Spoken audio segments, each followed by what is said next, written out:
अस्सलाम वालेकुम स्टूडेंट्स, और ये उम्मीद है कि आप लोग खैरियत से होंगे, तो कैसे आपकी ठीक होगी। तो ये जो है मैं लेक्चर रिकॉर्ड कर रहा हूँ एक्सरसाइज 14.3 के लिए। उसके फर्स्ट 10 क्वेश्चंस हैं और देन 10 से 22 तक क्वेश्चंस हैं, और लास्ट वाले क्वेश्चंस कुछ इंपॉर्टेंट है। तो पार्शियल डिफरेंशियल हम पार्शियल डेरिवेटिव्स को डिस्कस करेंगे इस एक्सरसाइज में। और उसके अलावा जो है थोड़ी सी बेस आपकी इन क्वेश्चन के बनाना चाह रहा हूँ, और जो डिफिकल्ट क्वेश्चन जिससे बच्चों में कुछ प्रॉब्लम आ रहा था बच्चों को कुछ क्वेश्चन में, तो वो रिकॉर्ड करूंगा, ताकि अगर इससे रिलेटेड क्वेश्चन किसी भी तरीके आए तो आप उसे अटेम्प्ट कर सके। तो उसके लास्ट क्वेश्चन जो है वो आप लाजमी देखिएगा, तो वो मैंने सॉल्व किए कुछ इजी मेथड से, और ताकि आपको आइडिया हो कि किस तरीके से जो है वो वर्क हो रहा है। तो ये पहला पार्ट जो है वीडियो का, इसमें मैं पहले फर्स्ट 10 क्वेश्चन सॉल्व करूंगा। नेक्स्ट पार्ट जो है उसमें हम जो मजीद 11 से 22 तक क्वेश्चन जो है वो सॉल्व करेंगे। तो हम लोग स्टार्ट करते हैं। इसमें हम लोग जो है वो 14.3 के ये 10 क्वेश्चन हैं जो हम लोग पहले डिस्कस करेंगे, जिसमें हमने partial derivative of function with respect to x और partial derivative with respect to y. अगर किसी स्टूडेंट ने लेक्चर मिस भी किए हैं तो वो ये जो है वो देख सकता है। और अगर किसी स्टूडेंट ने लेक्चर लिया है लेकिन उसको कुछ क्वेश्चन में प्रॉब्लम है, तो मैं इसमें कंप्लीट जो है फर्स्ट 22 का क्वेश्चन इसको सॉल्व किए हैं। अगर आप ये कर लेंगे तो देन जो मजीद इनके क्वेश्चन रह जाएंगे डिफरेंशियल इक्वेशन के, उसमें आप लोगों को प्रॉब्लम नहीं होगी। तो ये है फॉर्मूला शीट जो मैं आप लोगों से शेयर भी कर दूंगा, और आप लोगों ने जो है वो इसका प्रिंट अगर लेके आना चाहें so it's up to you कि आप लोग ऐसे लेके आ सकते हैं। अगर किसी को याद है फॉर्मूले से ऑब्वियसली फाइन, वो नहीं लेके आ सकता। लेकिन आप इसका प्रिंट आउट जो है वो ले लीजिएगा इस फॉर्मूले का। इसमें तमाम फंक्शंस के हमारे पास डेरिवेटिव जो है वो गिवन है, ट्रिग्नोमेट्रिक फंक्शंस के, inverse trigonometric function, exponential function. तो it's a very helpful sheet. And further okay, तो this is question number 1। So सबसे पहले हम लोग ना पार्शियल डिफरेंशियल इक्वेशन को मैं थोड़ा सा ब्रीफली एक्सप्लेन कर देता हूँ। ये मैंने क्लास में भी एक्सप्लेन किया है कि जब आपके पास फंक्शन एक से ज्यादा वेरिएबल पर डिपेंड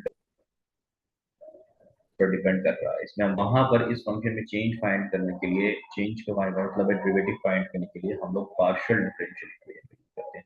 इसकी मैं ज्योमेट्रिकल इंटरप्रिटेशन आप लोगों को क्लास में जो है वो समझाऊंगा कि इसकी geometrical interpretation partial by find करेंगे। इसका मतलब यह है कि आप का derivative with respect to Y है, क्योंकि इसमें दो वेरिएबल है, और आपने जस्ट एक कॉन्सेप्ट को जहन में रखना है। वो कॉन्सेप्ट ये है कि जब आप पार्शियल एफ पर पार्शियल एक्स फाइंड करने लगेंगे, तो आपने y की टर्म को एज अ कांस्टेंट या कोफिशिएंट ट्रीट करना है। और जब आप partial f with respect to partial y find करेंगे, डेरिवेटिव x f का विद रिस्पेक्ट टू y, तो आपने x को एज अ कांस्टेंट ट्रीट करना है।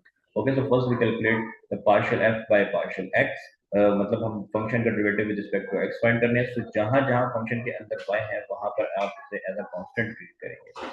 सो सो हम लोग डेरिवेटिव लेते हैं फंक्शन का 2x स्क्वायर। अब ये 2x स्क्वायर की term as a variable treat होगी, क्योंकि इसमें x हमारे पास है। तो हमारे पास पावर रूल क्या कहता है, ये 2 नीचे आके 2 से मल्टीप्लाई होगा 4, और 2 में से 1 कम हो जाएगा, सो 4 इंटू 2 माइनस 1 x रह जाएगा। अब ये हमने एज अ कांस्टेंट y को ट्रीट करना है। कांस्टेंट का मतलब है ये एज अ नंबर ट्रीट होगा, so it's kind of a number and number. So number multiply with number is also a number. So आप जब नंबर का किसी कांस्टेंट का डेरिवेटिव लेंगे तो वो 0 हो जाएगा। 4 का डेरिवेटिव 0, सो पार्शियल f पर पार्शियल x आपके पास 4 आ गया। Then partial F by partial Y आपने इसी तरीके से कैलकुलेट करना है। अब इसमें आप लोगों ने with respect to Y derivative ले रहे हैं, सो आपने एक्स को एज अ कांस्टेंट ट्रीट करना है। सो जब आप एक्स को एज अ कांस्टेंट ट्रीट करोगे, सो एक्स वाली टर्म कांस्टेंट ट्रीट होगी, सो इसका derivative with respect to Y it's going to be zero, and this term will be treated as a variable. Why? Because we are taking the derivative with respect to variable y. So इसका derivative जो आप लेंगे, सो -3 आ जाएगा, और -4 का derivative 0 आ जाएगा। सो ये -3 आपके पास आपका partial F by partial y आ गया। आपने हर क्वेश्चन में यही स्ट्रेटेजी फॉलो करनी है। तो नेक्स्ट क्वेश्चन पे हम चलते हैं। अब ये X square minus X Y plus Y square. अच्छा, अब इसमें आपने partial F by partial X लेना है, फंक्शन का derivative with respect to X लेना है। तो इसमें एक्स स्क्वायर का डेरिवेटिव तो 2x हो गया, माइनस अब यहाँ पर एक्स और वाई है, या तो आप ये कर सकते हैं कि ये दोनों मल्टीप्लाई हो रहे हैं, यहाँ पे प्रोडक्ट टूल लगा दें जैसा कि मैंने अप्लाई किया है। सो प्रोडक्ट टूल में क्या होता है, first as it is, sorry first का डेरिवेटिव एक्स का derivative with respect to X 1 हो जाएगा, then second as it is plus first as it is and y का derivative with respect to x, तो 0 हो जाएगा। सो आपके पास यहाँ से ये जस्ट y रह जाएगा, और y स्क्वायर है तो ये एज अ कांस्टेंट ट्रीट हो रहा है हमारे पास, क्योंकि हम with respect to x derivative ले रहे हैं, सो y स्क्वायर का डेरिवेटिव 0। तो eight then 2x minus Y आपके पास आ जाएगा।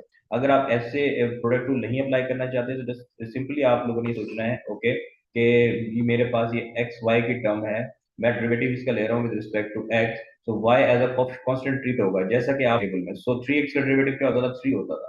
यहाँ पे x के साथ जो मल्टीप्लाई हो रहा है वो एज अ कांस्टेंट ट्रीट हो रहा है। यहाँ पे x के साथ y मल्टीप्लाई हो रहा है, इसको हम एज अ कांस्टेंट ट्रीट कर रहे हैं, सो इसका डेरिवेटिव सिंपल y आएगा आपके पास। So you can instead of doing product rule, you can simply multiply this. You can simply say that okay, the xy derivative will be just only y. So 2x minus y आपके पास आ जाएगा। In a similar fashion, you will calculate a function's differentiation with respect to y.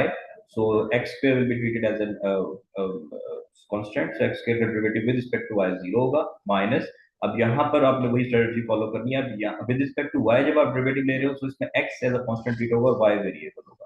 तो x constant है, y variable, तो y का derivative आप लोगे तो जस्ट पीछे क्या बच जाएगा हमारे पास, माइनस एक्स प्लस अब Y square with respect to Y derivative ले लो, ज्यादा वेरिएबल ट्रीट होगा, वाई स्क्वायर का डेरिवेटिव 2y आएगा, 2y माइनस एक्स आपके पास पार्शियल एक्स का पार्शियल y आ गया। तो next question number 3। So question number 3 में आपने क्या करना है, अब ये देखें ये दो टर्म्स आपके पास है।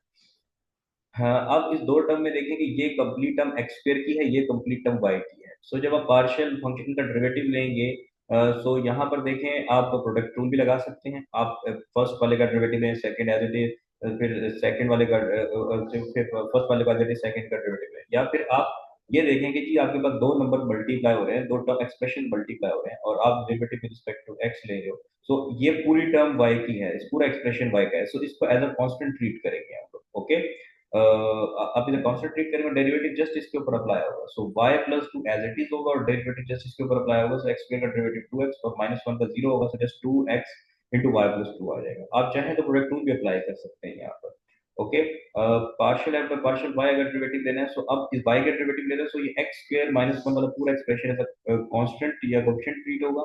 सो इसको हम लोग बिल्कुल भी नहीं छेड़ेंगे और जस्ट इसके ऊपर डेरिवेटिव अप्लाई करेंगे। सो इसके ऊपर डेरिवेटिव अप्लाई किया, सो आपके पास क्या आया, y का डेरिवेटिव विद रिस्पेक्ट टू 1, 2 का डेरिवेटिव 0 और x square minus 1 as it is. So यहाँ के पास आपका आंसर आ गया। You can apply the product rule. I'm again saying आप apply कर सकते हैं, just a short trick to solve this question. And now there is another question, 5xy minus n square minus y square plus 3x minus 6y plus 2. So there are a lot of terms of x and y are mixed here. So first you will see, okay, कौन कौन सी term है जिसमें हमारे पास x है, क्योंकि आप derivative with respect to x लेना चाह रहे हैं। इसमें हमारे पास x है और ये 5 और y as a coefficient treat होगा। सो जस्ट इस x का डेरिवेटिव 1 हो जाएगा, so 5y as it is आ जाएगा। इसको भी हम डेरिवेटिव वेरिएबल कंसीडर करेंगे क्योंकि we are taking the derivative with respect to x। So -7 and 2, so हमारे पास -14, क्योंकि 2 इस 7 से मल्टीप्लाई होगा, -14 और इस 2 में से एक कम होगा, सो -14 x आ जाएगा। ये complete term as a constant treat होगी when you are taking derivative with respect to x। So it's going to be 0, 3x का derivative is obviously 3 and -6y will treat it as a complete constant, because we are taking derivative with respect to x, so it's going to be 0 and 2 का derivative with respect to 0। so आप इसको थोड़ा simplify करके answer आपका calculate कर लेंगे। In similar fashion आपने अब derivative with respect to y लेना है। सो आपने जो टर्म है, अब इसमें आपके पास 5xy में जब आप with respect to y derivative ले रहे हो तो 5x as a constant treat होगा और y का डेरिवेटिव जस्ट आप लोग लेंगे। तो जब आपने 5x को एज अ कांस्टेंट रखा और y का डेरिवेटिव लिया with respect to y, so answer 1 हो गया और 5x एज इट इज आ गया। माइनस अब ये complete term as a constant treat होगी क्योंकि हम with respect to y derivative ले रहे हैं, सो इसका 0 आ गया। माइनस वाई स्क्वायर का डेरिवेटिव -2y हो गया, 3x as a constant treat होगा, इसका 0 हो गया, -6y as a constant treat होगा, सॉरी -6y क्योंकि विद रिस्पेक्ट टू y है, सो हमारे पास इसका डेरिवेटिव -6 होगा, 2 का 0 हो जाएगा। सो आप इसे सिंपलीफाई करके thank you. Next question number 5 में देखें, आप इसे चाहें तो इसके फॉर्मूला एक्सपेंड कर लें तब भी इसे सॉल्व कर लें, वरना सिंपल पावर रूल लगाएं। पावर रूल में क्या होता है, जब with respect to x derivative लेना 2 नीचे आएगा और x y -1 2 में से एक हम कम करेंगे, देन फर्दर डेरिवेटिव बेस का लेंगे, जो हमारी बेस होगी इस पावर की, so derivative with respect to x y -1, तो 2 into x y -1, 2 - 1 1 रह गया। अब विद रिस्पेक्ट टू x ले रहे हैं तो y as a constant treat होगा, so y as it is ही रहेगा और x के ऊपर डेरिवेटिव अप्लाई होगा। सो x का डेरिवेटिव 1, यहाँ से जस्ट y रह जाएगा और 1 का 0 हो जाएगा हमारे पास। सो 2 into y x y -1 आपके पास आ जाएगा। सिमिलरली आप ये भी कैलकुलेट करेंगे, उसी तरीके से पावर रूल अप्लाई होगा, 2 नीचे आएगा, x y -1 2 में से कम करेंगे। अब with respect to y derivative apply करेंगे x y -1। अब जो y के derivative with respect to apply करें, so x will be treated as a constant and will not change x, only derivative will apply on this y। so y का derivative with respect to y 1 होगा, so x रह जाएगा, 1 का 0 हो जाएगा, so 2x into x y -1। okay, in next question 2x minus three Y power three है, आपके पास अब थ्री नीचे आएगा, 2x minus three Y three में से एक हम लोग कम कर देंगे। ओके, तो further derivative of base 2x minus three Y, तो जब आपने इसमें से एक कम किया बेस का, फिर फर्दर बेस के रिस्पेक्ट डेरिवेटिव में 2x का क्या हो गया 2, 3y का क्या हो गया 0, तो 3 टू द 6, और इसको सिंप्लीफाई करके आप लिखेंगे। बिल्कुल सिमिलरली अब आपने यहाँ पे with respect to y derivative लिया, सेम सिचुएशन वही होगी, लेकिन अब यहाँ पे 2x का डेरिवेटिव 0, माइनस 3y का माइनस 3 होगा, मल्टीप्लाई करेंगे आपके पास आंसर आ जाएगा। 7 क्वेश्चन में देखेंगे, अब इसको क्वेश्चन को मैं एक्स स्क्वायर प्लस वाई को मैं इसमें लिख सकता हूँ कि X square plus Y square power 1/2। अब one by with respect to X derivative में 1/2 नीचे आएगा, हम लोग पावर में से एक कम करेंगे, -1 करेंगे, तो X square plus one square power -1/2 होगा। देन फर्दर डेरिवेटिव अप्लाई होगा बेस के ऊपर, जो बेस हमारी है X square plus Y square. Okay, तो फर्दर डेरिवेटिव ये 1/2 नीचे आया, इसमें से 1/2 में से एक हमने माइनस करते हैं, फर्दर डेरिवेटिव बेस का X square plus Y square का डेरिवेटिव लेंगे। तो विद रिस्पेक्ट टू एक्स ले रहा है तो एक्स स्क्वायर का डेरिवेटिव 2x और वाई स्क्वायर का 0 हो जाएगा। तो ये 2 से 2 हम लोग कैंसिल कर देंगे। Okay, so this 2 and 2 will cancel out, and again हमारे पास ये आंसर आ जाएगा x into x square plus y square। अब आंसर अगर पीछे से आपने मैच करना है तो देन आप इसको x और इसको नीचे ले जाएं, तो x square plus y square power positive हो जाएगी, सो पावर की जगह की 1/2 ये आपका आंसर है। नीचे आएगा डेरिवेटिव जब रिस्पेक्ट टू y ले रहे हैं, then x square plus y square 1/2 में से कम होगा, further derivative now with respect to y हम लोग लेंगे बेस का x square plus y square, x square का 0 हो जाएगा, y square का 2 आया होगा, ये 2 से 2 हम लोग कैंसिल आउट कर देंगे, और हमारे पास y into x square plus y square minus 1/2 रहेगा। नेक्स्ट क्वेश्चन में देखें, नेक्स्ट क्वेश्चन भी बिल्कुल इसी तरीके से ही है हमारे पास। इसमें हम लोगों ने क्या करना है, इसमें हमने सबसे पहले 2/3 को नीचे लेके आना है, X cube plus Y by two, 2/3 में से एक कम करना है, फर्दर डेरिवेटिव बेस का, बेस क्या है X cube plus Y by two, with respect to X लेंगे। सो 2/3 में से 1 माइनस करेंगे, सो यू कैन से 2/3 -1, जब आप लोग अप्लाई करेंगे तो 3 एलसीएम आ जाएगा 2 -3, सो -1/3 आपके पास बचती है पावर, तो ये -1/3 यहाँ पर लिखेंगे। देन फर्दर डेरिवेटिव इसका बेस का अप्लाई करेंगे विद रिस्पेक्ट टू एक्स है, तो एक्स क्यूब का डेरिवेटिव इसका हो जाएगा 3x स्क्वायर, एंड y/2 की पूरी टर्म हम लोग 0 हो जाएगी क्योंकि ये एज कांस्टेंट ट्रीट हो रहा है।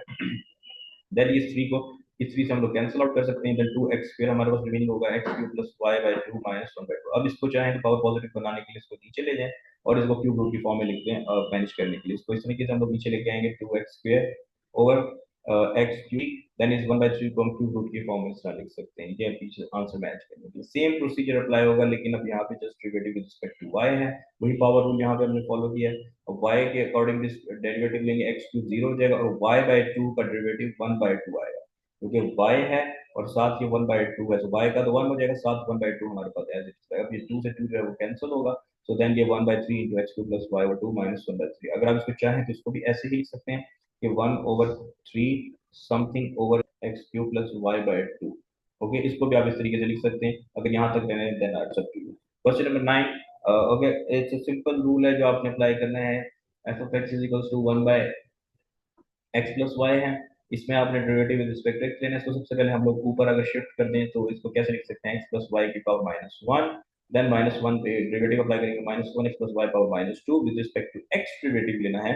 So partially, so then x का 1 हो जाएगा, y का 0 हो जाएगा, again -1 into x plus y power -2, इसको थोड़ा सा माइनस को पॉजिटिव बनाने के लिए आप नीचे लेके आ सकते हैं। अगेन सेम हम लोग with respect to y apply करेंगे। I don't think it's a very difficult question, you can do this question. And question number 10 में अगर आप लोग देखेंगे तो क्वेश्चन नंबर 10 में अब ये देखें क्वेश्चन है, आपने यहाँ पर क्वेश्चन टूल अप्लाई करना है। आप लोग यहाँ पर भी क्वेश्चन टूल अप्लाई कर सकते थे, लेकिन ये क्योंकि इतना क्वेश्चन टूल के लिए जरूरी नहीं है, इसलिए मैंने नहीं किया क्वेश्चन नंबर 9 में। क्वेश्चन नंबर 10 में क्वेश्चन टूल अप्लाई करना जरूरी है, क्योंकि ऊपर भी वेरिएबल है, नीचे भी वेरिएबल है। अब जब विद रिस्पेक्ट टू आप x ले रहे हैं, डेरिवेटिव से ऊपर नीचे दोनों तरफ वेरिएबल है, तो यहाँ तो क्वेश्चन रूल लाजमी अप्लाई होगा, क्योंकि वेरिएबल का मतलब क्या, ऊपर भी एक्स है नीचे भी एक्स है। तो क्वेश्चन रूल क्या होता है, जो भी नीचे है जैसे ऊपर वाला न्यूमिनेटर होता है हमारा, एंड नीचे वाला हमारा डिनोमिनेटर होता है।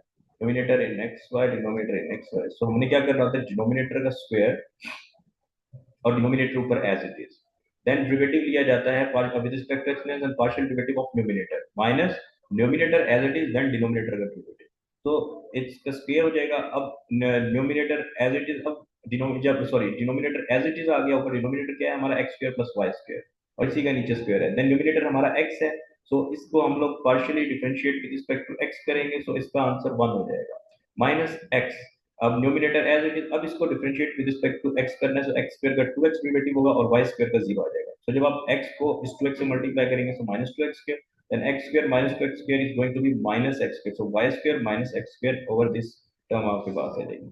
अब आप चाहें तो यहाँ पर quotient rule with respect to y के अकॉर्डिंग भी अप्लाई कर सकते हैं, लेकिन इसमें आपने ये देखना है कि वेरिएबल जब आप y के अकॉर्डिंग रिस्पेक्ट कर रहे हैं, तो ये x as a constant treat होगा ऊपर, और ये जस्ट नीचे वाली टर्म है तो वेरिएबल ट्रीट होगी। सो आप यहाँ पर क्वोशिएंट रूल लगाए बगैर इसको नीचे ऊपर नीचे वाले टर्म को ऊपर लाएं, पावर -1 हो जाएगी, और सिंपल पावर अप्लाई कर रहे हैं इसके ऊपर पावर रूल, -1 नीचे आएगा, तो -1 से x से मल्टीप्लाई होगा, पावर में से एक कम होगा, then further derivative of base x square plus Y square, x square का 0 हो गया, एंड वाई स्क्वायर का डेरिवेटिव 2y हो गया। ओके, सो देन मल्टीप्लाई कर दें 2y plus minus x minus 2xy into this. अगर आप चाहें तो यहाँ पर भी आप क्वोशिएंट रूल अप्लाई कर सकते हैं, यहाँ पर भी क्वोशिएंट रूल हमारे पास अप्लाई हो जाता है, लेकिन उसमें होगा क्या, इसमें जब आप लोग क्वोशिएंट रूल अप्लाई करेंगे, अगर मैं तो थोड़ा साइड पर अप्लाई करके दिखा देता हूँ आपको, सो इसमें होगा कुछ इस तरीके से कि नीचे वाले का स्क्वायर होता है और नीचे वाला ऊपर एज इट इज होता है डिनोमिनेटर, और ऊपर वाले का डेरिवेटिव, और जो x का डेरिवेटिव लेंगे विद रिस्पेक्ट टू y, क्योंकि x एज इट इज और नीचे वाले का derivative with respect to y वो 2y आपके पास आ जाएगा, तो ये तो 0 होगी टर्म,